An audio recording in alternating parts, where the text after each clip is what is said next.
Hello dear students, जय जगन्नाथ। आज video पिलाने आमे भग्नांश विषय रे पढ़िबा। पिलाने मोर देह खराब थी पारु तुम मानक पई वीडियो आनी पार नथली, तो एई भली भाबे वीडियो तुम पई नै आसीची। ए परि भाबे मु लेखिकी बुझाइबी, कारण आम पाखरे आउ अधिक समय नाही। देख पिलाने भग्नांश विषय रे आज आमे पढ़िबा। भग्नांश कौन ना गोटे जदि आमे पूर्ण वस्तु को भाग करी तार गोटे गोटे अंश को आमे भग्नांश कहबा। भग्नांशर नाम कौन? भग्न युक्त अंश। भग्न अर्थात कौन? भांगी जाइथिबा अंश, अर्थात ताको आमे भांगी गोटे गोटे अंश रे परिणत करिबा, ताको आमे भग्नांश कहबा। देख एठी आमे गोटे वृत्त नेले, नले धरि नियो तुम माने ये गोटे चकुली पिठा। तो पिला माने तुमे सब चकुली पिठा खाइथिबो ना, तो ये गोटे चकुली पिठा। देखो चकुली पिठा को आमे जदि दुई भाग करि नबा, गोटे भाग आमे कहबा कौन ना दुई भागरु एक भाग। गोटे भाग को जदि आमे धरिबा, एबे आको आमे कहबा दुई भागरु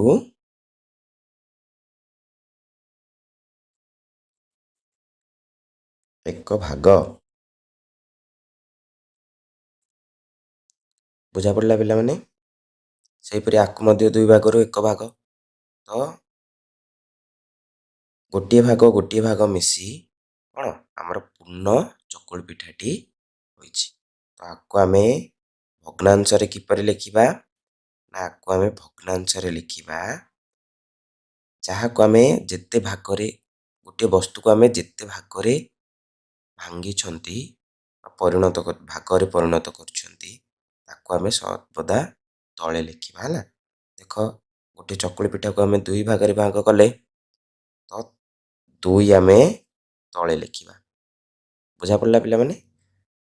ले एई भागटी को आमे केते कहबा? जदि एई भागटी को आमे दर्शाइबा, तेबे आमे कौन ना अधे आमे खाइले, गोटे चकुली पिठाटीर अधे आमे खाइले, ताको आमे एक लिखिबा। अर्थात दुई भागरु आमे एक भाग को खाइछंती। बुझा पड़ला पिला माने? सेही परि ए भागटी मध्य दुई भागरु एक भाग, अर्थात एठी आमे भग्नांश रे 1/2 1/2 ए दुईटी जाक जोग कले आमे कौन संपूर्ण गोटे कौन पाइबा? संपूर्ण गोटे वस्तुटी पाइबा, बा आम चकुली पिठा आमे भाग करिसंती। बुझा पड़ला पिला माने? बुझिला पिला माने भग्नांश कौन? तो एबे आउ गोटे प्रकार ढंगरे बुझिबा आमे। देख पिला माने ये हला डेयरी मिल्क चॉकलेट। तुमे खाइथिबो 10 टंका 20 टंका एपरि भाबे डेयरी मिल्क गोटे चॉकलेट टी हला। मु कौन कली ना एथिरु एपरि भाबे भाग भाग होई आसीछि ना डेयरी मिल्क चॉकलेट। मु आको कौन कली, मु गोटिए एतिकी भाग को मु देदेली बालुंगा शिबू को। बालुंगा शिबू किए जानछ ना नाइ पिला माने? जदि जेउ माने भी बालुंगा शिबू जानि नांती, हमर चैनल रे 2 नंबर वीडियो टी को जाई देखि परिबे।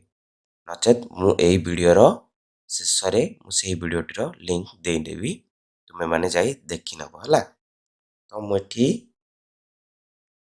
एतिकी अंश मु शिबू को देदेली, बालुंगा शिबू को हला। तो देखो टोटल केते अंश थिला हमर? टोटल हमर थिला गोटे डेयरी मिल्क रो आमे भाग करथिले केते 6 टी भाग रे। ये गोटे दुईटी तीनोटी चारि पांच छ, गोटे डेयरी मिल्क चॉकलेट को आमे 6 टी भाग रे भाग करथिले। तो सेथिरु आमे कोन ना गोटे भाग 2 ଭାଗ 3 ଭାଗ, ଏଇ 3 ଭାଗ ଆମେ ଶିବୁକୁ ଦେଇଦେଲେ। ତ ଆମେ ଲେଖିବା 6 ଭାଗରୁ ମୁଁ ତୁମକୁ କହିଛି କ'ଣ, ଯାହା ବି ଯେତେ ବି ଆମେ ଭାଗ କରିବା ତାହାକୁ ଆମେ ତଳେ ଲେଖିବା ହେଲା। ଏଠି ଓଡ଼ିଆରେ ଲେଖିଦେଇଛି ପିଲାମାନେ, ଏଠି ଇଂଲିଶରେ ଲେଖି ନେଇଛି, ବୁଝି ନେବ ପିଲାମାନେ ହେଲା। ତ ଦେଖ ଏଠି 6 ଭାଗ କଲେ, 6 ଭାଗରୁ ଆମେ କେତେ ଭାଗ ଶିବୁକୁ ଦେଇଥିଲେ? 1 2 3ଟି, 3ଟି ଭାଗ ଆମେ ଶିବୁକୁ ଦେଇଦେଲେ। ତ ଆମର ଭଗ୍ନାଂଶ କେତେ? ଏହି ଚକୋଲେଟ୍ ଅଂଶଟି ହେଲା 3/6। ତ ଆମର ବଳକା ରହିଲା କେତେ? ବଳକା ରହିଲା ମଧ୍ୟ ସେଇ 3 ଭାଗ, 6 ଭାଗରୁ 3 ଭାଗ ବଳକା ରହିଲା। ଶିବୁକୁ ଦେଲେ 3/6 ଭାଗ ଶିବୁକୁ ଦେଲେ ଏବଂ 3/6 ବଳକା ରହିଲା। ବୁଝା ପଡ଼ିଲା ପିଲାମାନେ? ଦେଖ, ଯଦି ଆମେ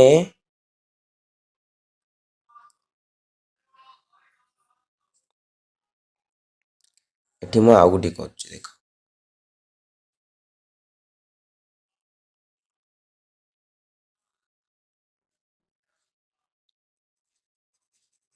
এই ଅଂଶଟିକୁ ମୁଁ ରଙ୍ଗ ଦେଇଦେଲି। ତ କହିଲ ପିଲାମାନେ,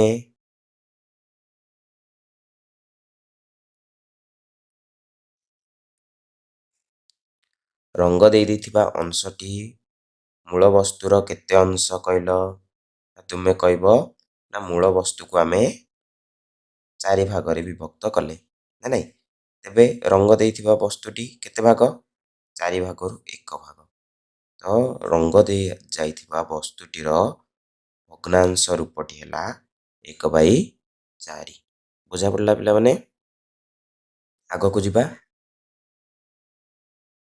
ଆଉ ବଳକା ରହିଲା ପିଲାମାନେ କେତେ? ବଳକା ରହିଲା ଆମର 3/4 ଅଂଶ, କାରଣ ଏଠି 1 2 3 4, 4 ଭାଗରେ ବିଭକ୍ତ କରିଥିଲେ। ତ ଗୋଟିଏ ଭାଗକୁ ଆମେ ରଙ୍ଗ ଦେଇଦେଲେ। ଆଉ ଆମର 1 2 3 ଭାଗ ଆମର ରଙ୍ଗ ଦିଆଯାଇ ନାହିଁ ହେଲା। ରଙ୍ଗ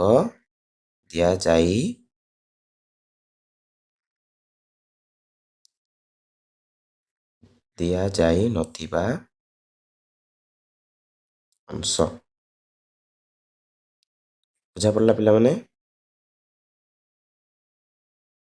ଏବେ ନେକ୍ସଟ ଯିବା। ଦେଖ, ଏବେ ଦେଖିବା ପିଲାମାନେ ଭଗ୍ନାଂଶର ରୂପ। ଦେଖ, ଭଗ୍ନାଂଶର ରୂପ କ'ଣ? ଆମେ ଭଗ୍ନାଂଶକୁ ଲେଖିଲା ବେଳେ କ'ଣ, ଉପରେ କିଛି ସଂଖ୍ୟା ଲେଖୁ, ତଳେ କିଛି ସଂଖ୍ୟା ଲେଖୁ। ତଳେ ଦିଆଯାଇଥିବା ସଂଖ୍ୟାକୁ ଆମେ ହର ବୋଲି କହୁ, ଉପରେ ଦିଆଯାଇଥିବା ସଂଖ୍ୟାକୁ ଆମେ ଲବ କହୁ। ବୁଝା ପଡ଼ିଲା ପିଲାମାନେ? ତଳେ ଦିଆଯାଇଥିବା ଅଂଶକୁ ହର ଏବଂ ଉପରେ ଦିଆଯାଇଥିବା ଅଂଶକୁ ଲବ କହୁ। ଭଗ୍ନାଂଶର ରୂପ ବିଷୟରେ ଜାଣିଲେ ପିଲାମାନେ, ଏବେ ଆମେ ଜାଣିବା ଭଗ୍ନାଂଶର ପ୍ରକାର। ଭଗ୍ନାଂଶ ମୁଖ୍ୟତଃ 3 ପ୍ରକାରର, ଯଥା ପ୍ରକୃତ ଭଗ୍ନାଂଶ, ଅପ୍ରକୃତ ଭଗ୍ନାଂଶ ଏବଂ ମିଶ୍ର ଭଗ୍ନାଂଶ। 3 ପ୍ରକାରର ଭଗ୍ନାଂଶ, ଯଥା ପ୍ରକୃତ ଭଗ୍ନାଂଶ, ଅପ୍ରକୃତ ଭଗ୍ନାଂଶ, ମିଶ୍ର ଭଗ୍ନାଂଶ। ବୁଝା ପଡ଼ିଲା ପିଲାମାନେ?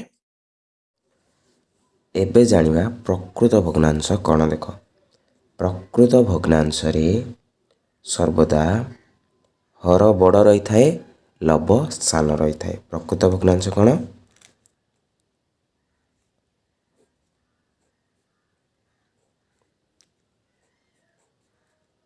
ହର କ'ଣ ରହିଥାଏ?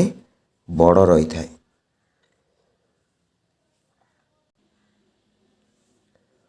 ଲବ କ'ଣ ରହିଥାଏ? ସାନ ରହିଥାଏ ହେଲା।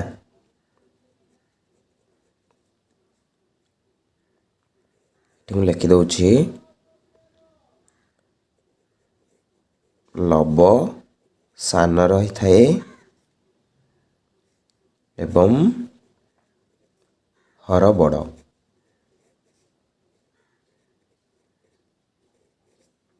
ହେଲା, ତେବେ ଆର ଉଦାହରଣ କେତୋଟି ଦେଖିବା। କ'ଣ କ'ଣ ଉଦାହରଣ କହିଲ? ପ୍ରକୃତ ଭଗ୍ନାଂଶର ଉଦାହରଣ ହେଲା 1/, ଏଠି ମୁଁ ଇଂରାଜୀରେ ଲେଖିନେ ଓଡ଼ିଆରେ ଲେଖିନେଲି 1/2, ସେହିପରି 3/7, 5/9, 11/17, ଏହିପରି। ଏଠି ହର ବଡ଼ ଅଛି, ଲବ ସାନ ଅଛି, ହର ବଡ଼ ଅଛି, ଲବ ସାନ ଅଛି, ହର ବଡ଼ ଅଛି, ଲବ ସାନ ଅଛି, ହର ବଡ଼ ଅଛି ଏବଂ ଲବ ସାନ ଅଛି। ବୁଝା ପଡ଼ିଲା ପିଲାମାନେ? ସେହିପରି ଅପ୍ରକୃତ ଭଗ୍ନାଂଶ କ'ଣ? ଅପ୍ରକୃତ ଭଗ୍ନାଂଶରେ ହର ଆମର ସାନ ହେବ, ହର ସାନ ଏବଂ ଲବ ବଡ଼। ବୁଝିଲା? ଅପ୍ରକୃତ ଭଗ୍ନାଂଶରେ ହର ସାନ ଏବଂ ଲବ ବଡ଼।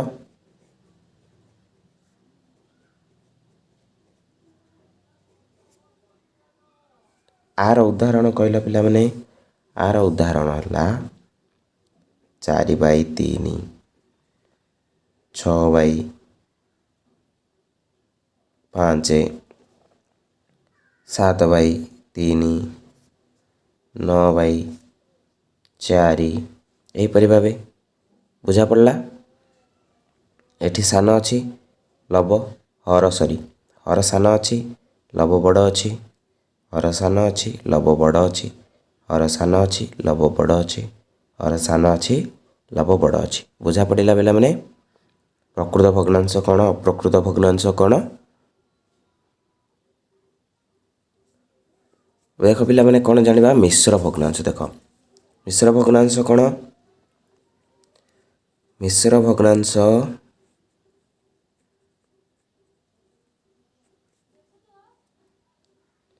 ଗୋଟିଏ ଗଣନ ସଂଖ୍ୟା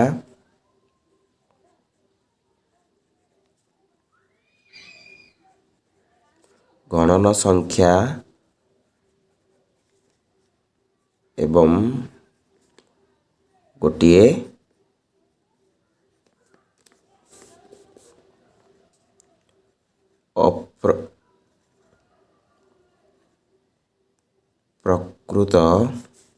ପ୍ରକୃତ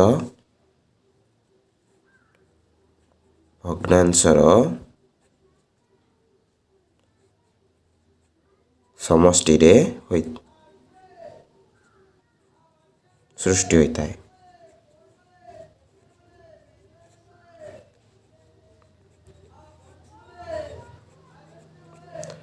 ଦେଖ, ମିଶ୍ର ଭଗ୍ନାଂଶ କ'ଣ? ମିଶ୍ର ଭଗ୍ନାଂଶ ଗୋଟିଏ ଗଣନ ସଂଖ୍ୟା ଏବଂ ଗୋଟିଏ ପ୍ରକୃତ ଭଗ୍ନାଂଶର ସମଷ୍ଟିରେ ସୃଷ୍ଟି ହୋଇଥାଏ। ମିଶ୍ର ଭଗ୍ନାଂଶ ହେଲା। ଏବେ କେମିତି ଜାଣିବା? ଦେଖ, ଗଣନ ସଂଖ୍ୟା ଆଉ ଗୋଟିଏ ପଏଣ୍ଟ, ଏଇଟା ଗୋଟିଏ ପଏଣ୍ଟ, ଆଉ ଗୋଟିଏ ପଏଣ୍ଟ ମୁଁ କହିଦେଉଛି, ତାପରେ ମୁଁ ବୁଝେଇ ନେବି। ମିଶ୍ର ଭଗ୍ନାଂଶ କ'ଣ? ଅପ୍ରକୃତ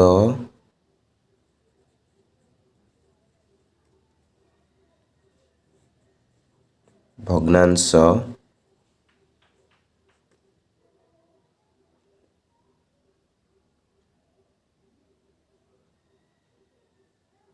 ଅପ୍ରକୃତ ଭଗ୍ନାଂଶକୁ ଆମେ ମିଶ୍ର ଭଗ୍ନାଂଶରେ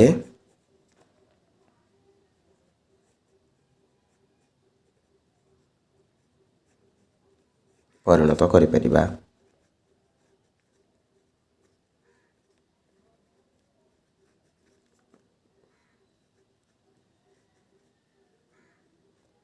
ବୁଝିଲା ପିଲାମାନେ? ଅପ୍ରକୃତ ଭଗ୍ନାଂଶକୁ ମଧ୍ୟ ଆମେ ମିଶ୍ର ଭଗ୍ନାଂଶରେ ପରିଣତ କରିପାରିବା। ତ ଦେଖ ପିଲାମାନେ, ଏଠି ଆମେ ବୁଝିବା ମିଶ୍ର ଭଗ୍ନାଂଶ କ'ଣ? ମିଶ୍ର ଭଗ୍ନାଂଶର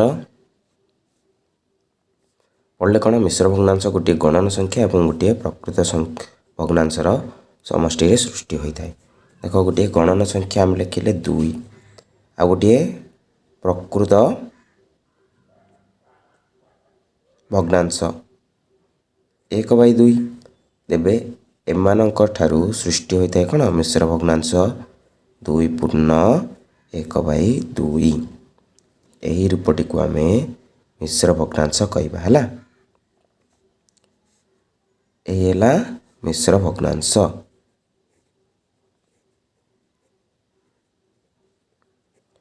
ଦେଖ 2/1/2 ଏଠି କ'ଣ ଏ 2 ହେଉଛି ପୂର୍ଣ୍ଣ ସଂଖ୍ୟା ବା ଗଣନ ସଂଖ୍ୟା।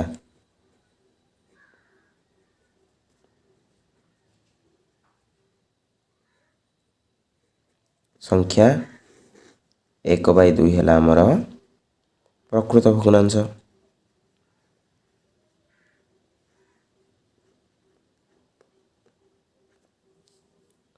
ବୁଝା ପଡ଼ିଲା? ଗୋଟିଏ ଗଣନ ସଂଖ୍ୟା ଏବଂ ଗୋଟିଏ ପୂର୍ଣ୍ଣ ସଂଖ୍ୟାର ସମଷ୍ଟିରେ ପ୍ରକୃତ ଭଗ୍ନାଂଶ ସୃଷ୍ଟି ହୋଇଥାଏ। ଏବେ ପ୍ରଥମ ପଏଣ୍ଟ ସରିଲା।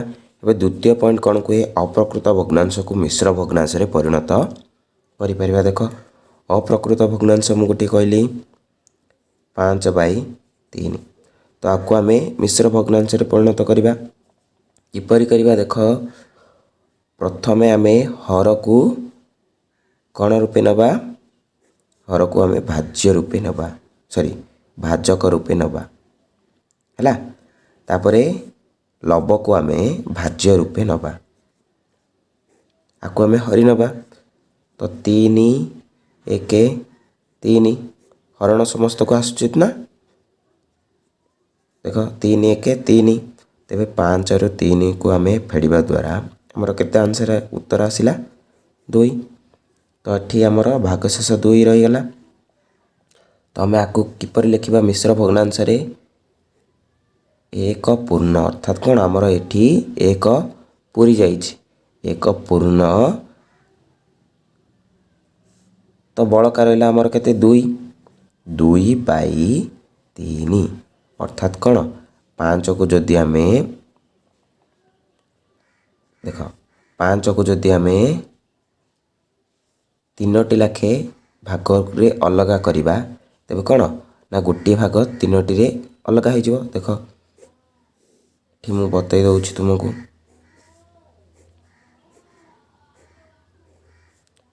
ଦେଖ 5କୁ ଆମେ 3ଟି ଭାଗ ଲେଖାଏଁ ନେବା। ତ ଏଠି କ'ଣ 3ଟି ଲେଖାଏଁ ଭାଗ ହେଇଗଲା। ଏଠି ଗୋଟିଏ ପୂର୍ଣ୍ଣ ହେଇଗଲା। ତ 1 ପୂର୍ଣ୍ଣ କୁହାଗଲା। ଆଉ ଆମର ରହିଗଲା କେତେ? 2ଟି।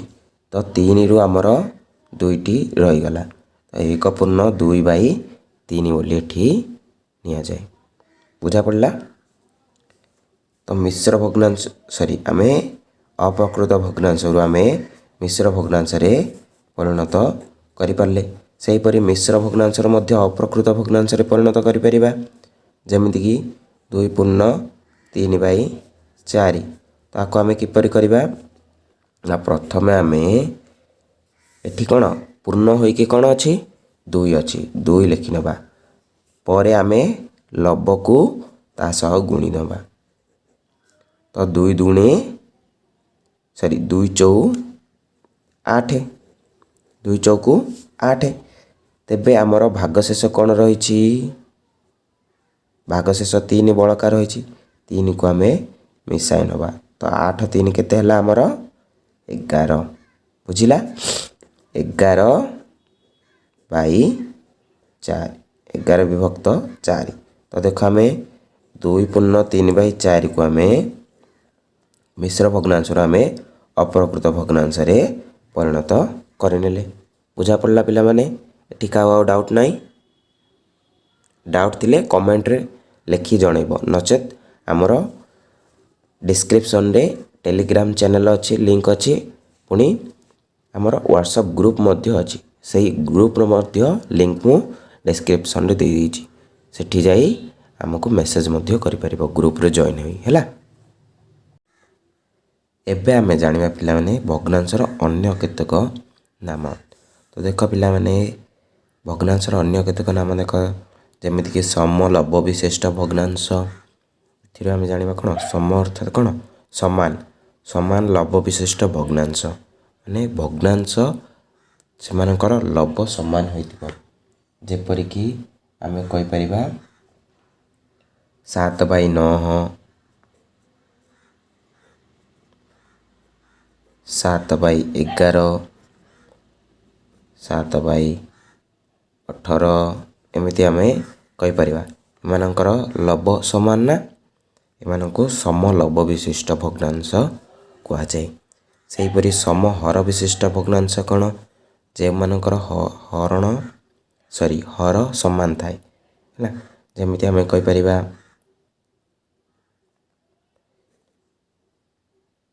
1/6, 5/6, 4/6, 2/6 ଏମିତି ସବୁ ସମହର ବିଶିଷ୍ଟ ଭଗ୍ନାଂଶ। ସମହର ବିଶିଷ୍ଟ ଭଗ୍ନାଂଶକୁ ମଧ୍ୟ ସଦୃଶ ଭଗ୍ନାଂଶ କୁହାଯାଏ। ଆକୁ ମଧ୍ୟ କି ଭଗ୍ନାଂଶ କୁହାଯାଏ? ସଦୃଶ ଭଗ୍ନାଂଶ କୁହାଯାଏ। ସଦୃଶ ଭଗ୍ନାଂଶ କୁହାଯାଏ କାରଣ ସେମାନଙ୍କର ହର ସମାନ। ସଦୃଶ ଭଗ୍ନାଂଶ ମଧ୍ୟ ଯେଉଁ ଭଗ୍ନାଂଶର ହର ଯଦି ସମାନ ଥିବ ସେହି ସବୁ ଭଗ୍ନାଂଶକୁ ଆମେ ସଦୃଶ ଭଗ୍ନାଂଶ ବୋଲି କହିପାରିବା। ସେହିପରି ସମଭଗ୍ନାଂଶ। ସମଭଗ୍ନାଂଶ କ'ଣ? ମୁଁ ଯଦି ଏଠି ଗୋଟେ ଭଗ୍ନାଂଶ ଲେଖିଲି 3/5 ତ ଆକୁ ଆମେ ସମଭଗ୍ନାଂଶ। ଆର ସମଭଗ୍ନାଂଶ କିଏ ନା ଆର ଭଳି ହିଁ ଦେଖାଯାଉଥିବ ସିଏ। ଦେଖ ମୁଁ ଏଠି ଯଦି 5କୁ 2 ଦ୍ୱାରା ଗୁଣିଦେବି,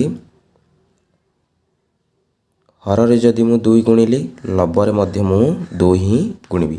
ତ ଦେଖ ଏଠି 3 ଦୁଗୁଣେ 6, 5 ଦୁଗୁଣେ 10, ତ 6/10। 3/5ର ସମଭଗ୍ନାଂଶ 6/10। ସେହିପରି ଆମେ ଏଠି 2 ନେଇକି କଲେ ଆମେ 3 ନେଇକି ମଧ୍ୟ କହିପାରିବା 3/5 × 3। ତ ଏଠି 3 ତିରିକି 9, 5 ତିରିକି 15। 3/5ର ସମଭଗ୍ନାଂଶ 9/15 ମଧ୍ୟ ହୋଇପାରିବ। 9/15 ମଧ୍ୟ ହୋଇପାରିବ। ସେହିପରି 4 ନେଇ ଯଦି ଆମେ କରିବା 3/5, 4 ଦ୍ୱାରା ଗୁଣିକି ଆମେ କରିପାରିବା ମଧ୍ୟ 12, 5କୁ 20। ବୁଝାପଡ଼ିଲା? 12/20 ମଧ୍ୟ ଗୋଟିଏ 3/5ର ସମଭଗ୍ନାଂଶ। ବୁଝାପଡ଼ିଲା ସମଭଗ୍ନାଂଶ? ତ ଆକୁ ଆମେ 3/5ର ସମଭଗ୍ନାଂଶ କିଏ କିଏ? 6/10, 6/10 ଲେଖିପାରିବା, 9/15 ମଧ୍ୟ ଲେଖିପାରିବା। ସେହିପରି 12/20 ମଧ୍ୟ ଆମେ ଲେଖିପାରିବା। ଏହିସବୁ ହେଲା ସମଭଗ୍ନାଂଶ। ବୁଝାପଡ଼ିଲା ପିଲାମାନେ? ତେବେ ଆମେ ଏବେ ଦେଖିବା ଅସଦୃଶ ଭଗ୍ନାଂଶ। ସଦୃଶ ଭଗ୍ନାଂଶ କହିଲେ ସମହର ବିଶିଷ୍ଟ ଭଗ୍ନାଂଶକୁ ହିଁ ସଦୃଶ ଭଗ୍ନାଂଶ କୁହାଯାଏ। ଏବେ ଅସଦୃଶ ଭଗ୍ନାଂଶ କିଏ? ଅସଦୃଶ ଭଗ୍ନାଂଶ ହେଲା ଯେଉଁ ଭଗ୍ନାଂଶର ହର ସମାନ ନଥାଏ। ଯେପରି ମୁଁ ଏଠି ଲେଖିବି 1/4, 1/7, ଏଠି 2/7 କରିନିଅ, 3/8, 4/5 ଏହିସବୁ ହେଲା କ'ଣ? ଅସଦୃଶ ଭଗ୍ନାଂଶ। ବୁଝାପଡ଼ିଲା? ଯେଉଁ ଭଗ୍ନାଂଶର ହର ସମାନ ନଥାଏ। ହର ସମାନ ନଥାଏ। ହର ସମାନ ଥାଏ ତେବେ ସଦୃଶ ଭଗ୍ନାଂଶ। ହର ସମାନ ନଥାଏ ତେବେ ଅସଦୃଶ ଭଗ୍ନାଂଶ। ବୁଝାପଡ଼ିଲା ପିଲାମାନେ? ଏବେ ନେକ୍ସଟ ଯିବା ଦେଖ। ତ ଦେଖ ପିଲାମାନେ ଏବେ ଆମେ ଜାଣିବା ଭଗ୍ନାଂଶ ମଧ୍ୟରେ ବଡ଼ ଓ ସାନ ତୁଳନା କିପରି କରିବା। କେଉଁ ଭଗ୍ନାଂଶଟି ବଡ଼, କେଉଁ ଭଗ୍ନାଂଶଟି ସାନ କିପରି ତୁଳନା କରିବା ଦେଖ। ଯଦି ସମହର ବିଶିଷ୍ଟ ଭଗ୍ନାଂଶ ଥାଏ ତାକୁ ଆମେ ସଦୃଶ ଭଗ୍ନାଂଶ ବୋଲି କହୁ। ଯଦି ସମହର ବିଶିଷ୍ଟ ଭଗ୍ନାଂଶ ଥାଏ ତାକୁ ଆମେ ବଡ଼ ସାନ କିପରି ତୁଳନା କରିବା ଦେଖ। ଏଠି ମୁଁ 1/4 ଲେଖିଲି, 2/4 लिखिली, एठी 3/4 लिखिली। तो देख जदि आमे गोटे वस्तु को 4 भाग करवा से गोटे भाग नवा आर अर्थ है जदि से वस्तुटी को 4 भाग करवा 2 भाग नवा से वस्तुटी को 4 भाग करवा 3 भाग नवा। तो ये देख किए सबुठारु अधिक नेला देख एठी मु तुमको बुझाई दउछि से गोटे प्रकार वस्तु है। तो देख ये 4 भाग आम कले 4 भागरू सबुजाक आम 4 भाग करनवा प्रत्येक को। तो देख ये 4 भागरू गोटे भाग को नियाजिबो,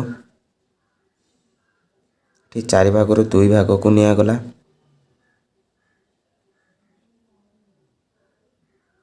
ये 4 भागरू 3 भाग को नियागला। तो सबुठारु अधिक किए नेला एटा ना, सबुठारु कम एटा ना नहीं, ये कम ये बेसी।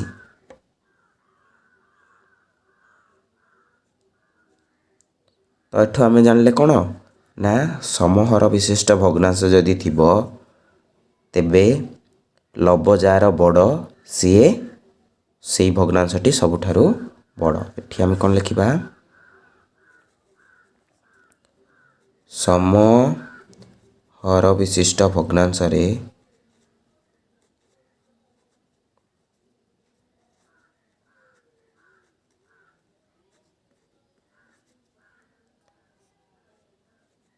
जହାର लब बड़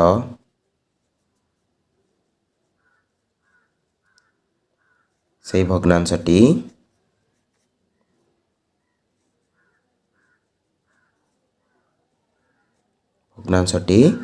बड़। बुझा पड़ला पिला माने समहर विशिष्ट भग्नांश रे जହାର लब बड़ से भग्नांशटी बड़ होइथाय। बुझा पड़ला। एबे देख जदि एठी असदृश भग्नांश थाए ये सदृश भग्नांश जदि असदृश भग्नांश थाए तेबे आमे किपरि तुलना करिबा। देख असदृश भग्नांश प्रथमे आमे कौन करिबा ना सेही भग्नांश को समहर विशिष्ट भग्नांश रे परिणत करिबा। प्रथमे भग्नांश गुडी को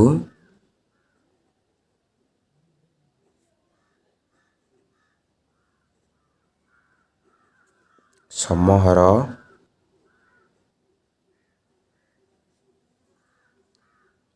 विशिष्ट भग्नांश रे परिणत करिबा।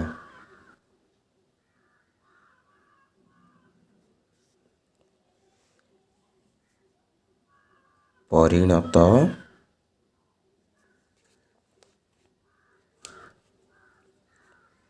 करिबा।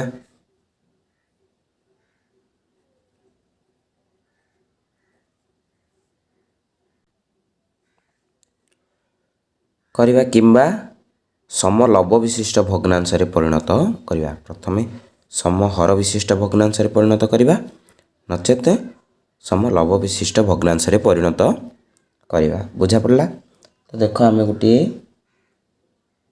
भग्नांश नबा जाकि 3/7 एवं 4/9 हैला। तो देख आको आमे ए दुईटी भग्नांश मध्यरे किए बड़ किए सान बाहर करिबा। देख प्रथमे आमे कौन करिबा समहर विशिष्ट भग्नांश रे परिणत करिबा।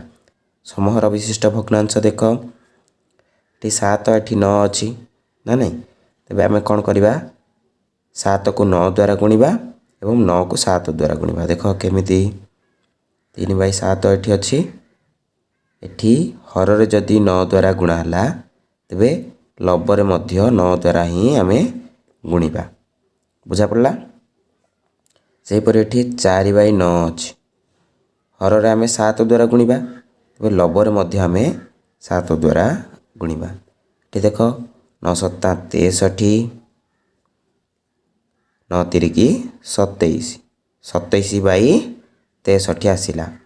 एठी आमर केते आसिला 9 सत्ता 63 4 सत्ता 28 तो एठी देख 27/63 28/63 तो देख एठी हर समान अछि ना एठी समहर विशिष्ट भग्नांश आमे कर नेले तो एथिरे समहर विशिष्ट भग्नांश रे जहार लब्ब बड़ थाए से भग्नांशटी बड़ होई थाए आमे समहर विशिष्ट भग्नांश रे पढ़िथिले समहर विशिष्ट भग्नांश रे जहार लब्ब बड़ थाए सी बड़ होई थाए ये बड़ ये सान बुझा पड़ला नचेत आको आमे कौन करिबा सम लब्ब विशिष्ट भग्नांश रे परिणत करिबा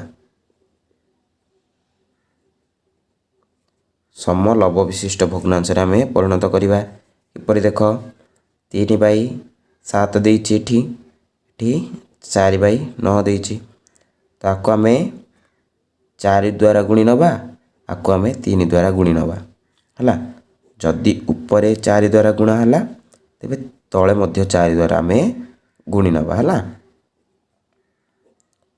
सेही परि एठी मध्य 3 द्वारा गुणी नबा 4 तिरिकी 12 ये 7 चौकु 28 एठी मध्य 4 तिरिकी 12 एवं 9 तिरिकी 27 हैला तो देख एठी समहर विशिष्ट समलब्ब विशिष्ट सॉरी एठी कोन हेतिला हमर समहर विशिष्ट भग्नांश हेतिला एठी टिके तार उल्टाडा समलब्ब विशिष्ट भग्नांश रे जहार हर सान थाए सी बड़ होई थाए हैला एठी जहार समहर विशिष्ट भग्नांश रे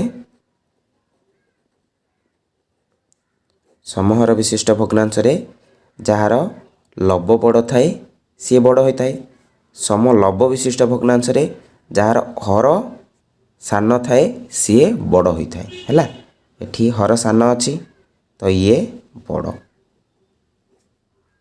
एठी हर बड़ अछि तो ये सान देख 3/7 सान हला 4/9 बड़ हला एठी मध्य 3/7 सान हला 4/9 बड़ हला जेपरि भाबे कले मध्य हबो सम लब्ब विशिष्ट भग्नांश रे परिणत करि परिबा किंबा सम हर विशिष्ट भग्नांश रे परिणत करि परिबा बुझा पड़ला पिला माने तो देख एबे हमें नेक्स्ट जीवा नेक्स्ट कोन रहिला एबे हमें पढ़िबा पिला माने कोन भग्नांशर जोग तो देख सदृश भग्नांश एवं असदृश भग्नांश देख जिते बेले भग्नांश सदृश थाए अर्थात तार लब्ब गुड़िक समान थाए तेबे आमे ताको किपरि जोग करिबा आमे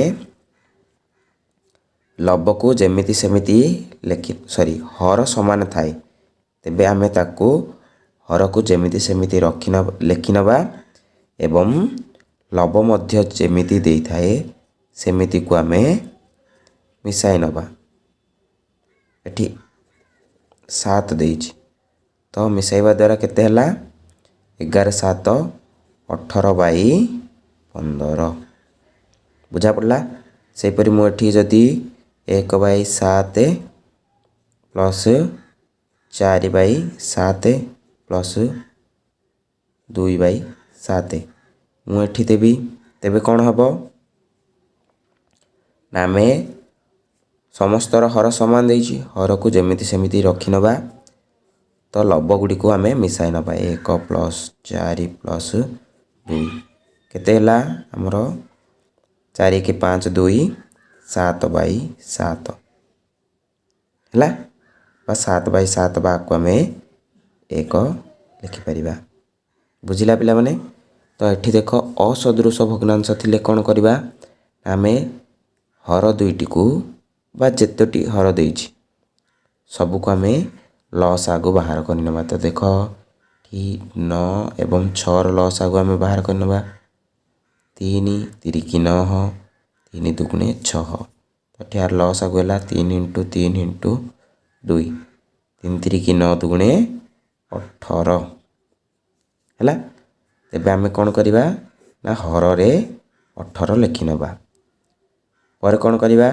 ନା ହରକୁ ଯେଉଁ ଆମର ଯାହା ଲସାଗୁ ଆସିଛି ତାକୁ ଆମେ ପ୍ରଥମ ଭଗ୍ନାଂଶର ହରରେ ହରିବା। ତ ଏଠି ଦେଖ ପ୍ରଥମ ଭଗ୍ନାଂଶର ହରରେ ହରିବା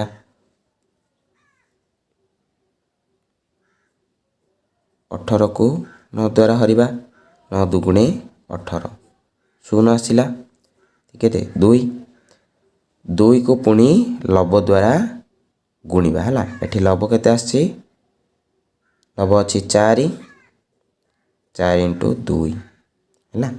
ତେବେ କେତେ ଆସିଲା ଉତ୍ତର 4 ଦୁଗୁଣେ 8। ଏଠି ଆମେ 8 ଲେଖିବା। ବୁଝା ପଡ଼ିଲା। ସେହିପରି ଏଠି 18କୁ 6 ଦ୍ୱାରା ଆମେ ହରିବା 6 ତିରିକି 18। ତେବେ ଏଠି ଉତ୍ତର କ'ଣ ଆସିଲା 3 3କୁ ଲବ ଯାହା ଅଛି ତା ଦ୍ୱାରା ଗୁଣିବା 3 × 5 = 15। ତ ଏଠି ଆମେ କେତେ ଲେଖିବା 15 ହେଲା।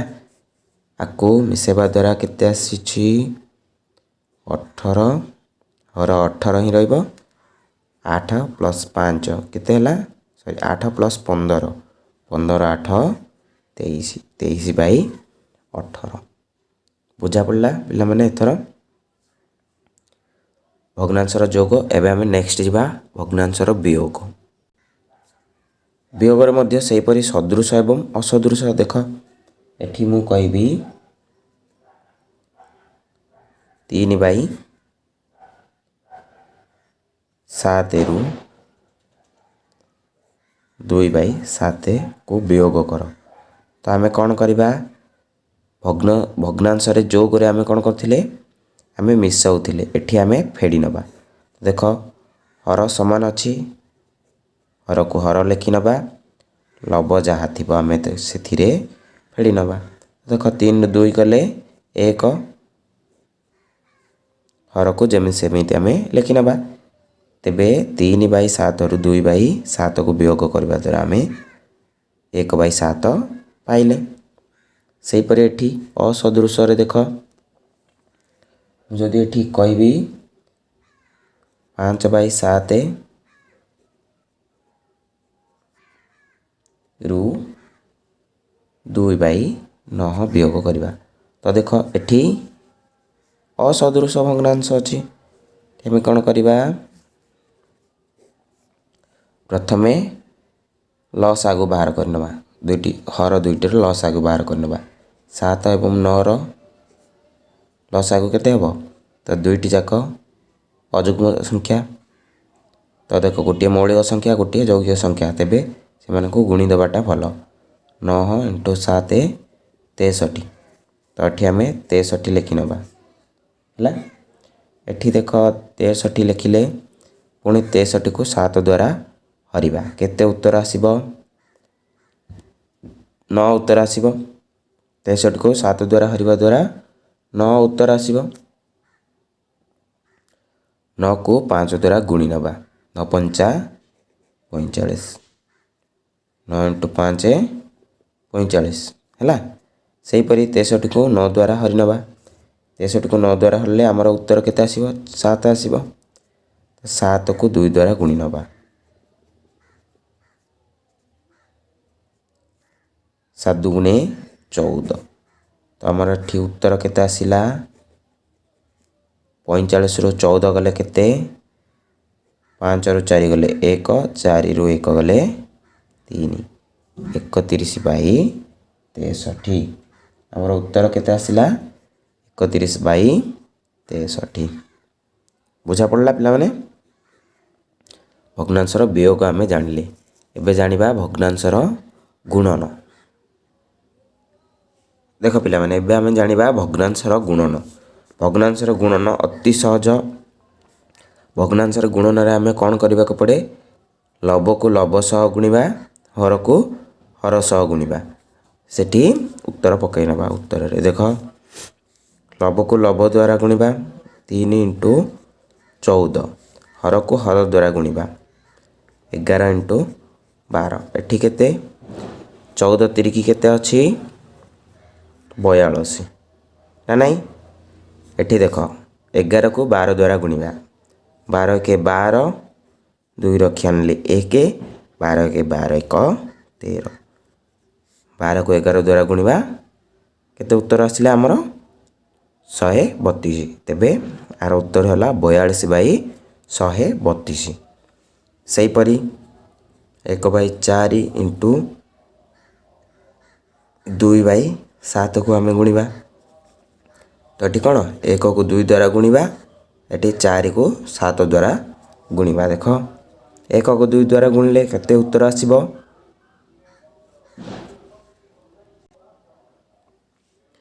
1କୁ 2 ଦ୍ୱାରା ଗୁଣିବା, ତେବେ ଉତ୍ତର ଆମର 2 ଆସିଲା 90ରେ।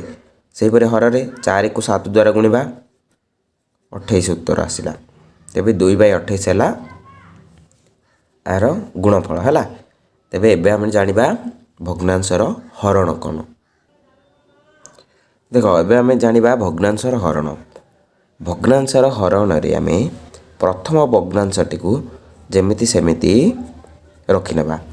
ପରେ ଏଠି ହରଣ ଚିହ୍ନକୁ ଆମେ ଗୁଣନରେ ପରିବର୍ତ୍ତନ କରିନେବା ଏବଂ ଦ୍ୱିତୀୟରେ ଯେଉଁ ଭଗ୍ନାଂଶଟି ଆସେ ତା'ର ବ୍ୟୁତକ୍ରମ କରିଦେବା, ଅର୍ଥାତ୍ ସେହି ଭଗ୍ନାଂଶଟିକୁ ଓଲଟାଇ ନେବା। ଅର୍ଥାତ୍ ଲବରେ ଯାହା ଅଛି ତାକୁ ହରକୁ ଆଣି ନେବା ଏବଂ ହରରେ ଯାହା ଅଛି ତାକୁ ଲବକୁ ନେଇଯିବା। ଦେଖ ଏଠି ଆମେ ଓଲଟାଇଲେ ଆମ କ'ଣ ହେବ ନା 4/5 ଉତ୍ତର ଆମର ହେଲା। ଓଲଟାଇ ଦେଲେ ତାକୁ। ତ ଏଠି ଦେଖ ଏବେ ଗୁଣି ନେବା 1 × 4 4 × 5। ତ ଏଠି 4 × 1 4, ଏଠି 4 × 5 20। ତ ଏଠି ଉତ୍ତର ଆସିଲା ଆମର କେତେ 4/20। ବୁଝା ପଡ଼ିଲା ପିଲାମାନେ। ଭଗ୍ନାଂଶ ହରଣ ମଧ୍ୟ ସହଜ। କେବଳ ଦ୍ୱିତୀୟରେ ଥିବା ଭଗ୍ନାଂଶଟିକୁ ଆମେ ଓଲଟାଇ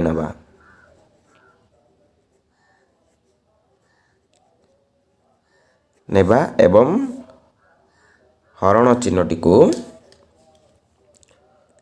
ଚିହ୍ନଟିକୁ ଆମେ ଗୁଣନ ଚିହ୍ନରେ ପରିବର୍ତ୍ତନ କରାଇ ନେବା। ବୁଝା ପଡ଼ିଲା। ଏଥିରେ ଆଉ କିଛି ବଡ଼ କଥା ନାହିଁ। ଡାଉଟ୍ କାହାର ରହିନି? ସବୁ କ୍ଲିଅର୍ ହେଲା ତ?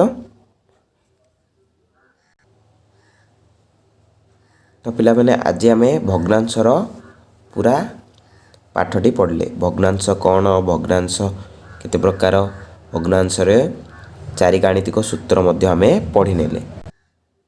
ଆଉ ଯାହା କିଛି କନସେପ୍ଟ ଅଛି, ଟିକେ ପଏଣ୍ଟ ଅଛି, ସେଇ ପଏଣ୍ଟ ଗୁଡ଼ାକ ଆମେ ଯେତେବେଳେ ଅଭ୍ୟାସ ଭିଡ଼ିଓ ନେଇ ଆସିବା, ପ୍ରଶ୍ନର ଅଭ୍ୟାସ ଭିଡ଼ିଓ, ସେତେବେଳେ ଆମେ ଆଉ ବାକି କନସେପ୍ଟ ଆଉ ଅଳ୍ପ କନସେପ୍ଟ ରହିଯାଇଛି ସେଗୁଡ଼ିକୁ ଆମେ ପୁରା କରିନେବା। ତ ପିଲାମାନେ ଆଜି ପାଇଁ ଭିଡ଼ିଓ ଏତିକି। ଭିଡ଼ିଓ ଭଲ ଲାଗିଥିଲେ ଭିଡ଼ିଓକୁ ଲାଇକ୍ କରିବା ସହ ସେୟାର କରନ୍ତୁ ତୁମ ସାଙ୍ଗମାନଙ୍କ ସହ। ତୁମେ ଭିଡ଼ିଓକୁ ଦେଖୁଛ କିନ୍ତୁ ଲାଇକ୍ କିମ୍ବା ସେୟାର କରୁନାହ କିମ୍ବା ଆମ ଚ୍ୟାନେଲକୁ ସବସ୍କ୍ରାଇବ୍ ମଧ୍ୟ କରୁନାହ। ଚ୍ୟାନେଲକୁ ସବସ୍କ୍ରାଇବ୍ କରି ଆମକୁ ସପୋର୍ଟ କର। ତେବେ ଯାଇ ଆମେ ଆହୁରି ବଢ଼ିଆ ଭିଡ଼ିଓ ତୁମମାନଙ୍କ ପାଇଁ ନେଇ ଆସିବୁ। ତ ପିଲାମାନେ ରହିଲି, ଜୟ ହିନ୍ଦ।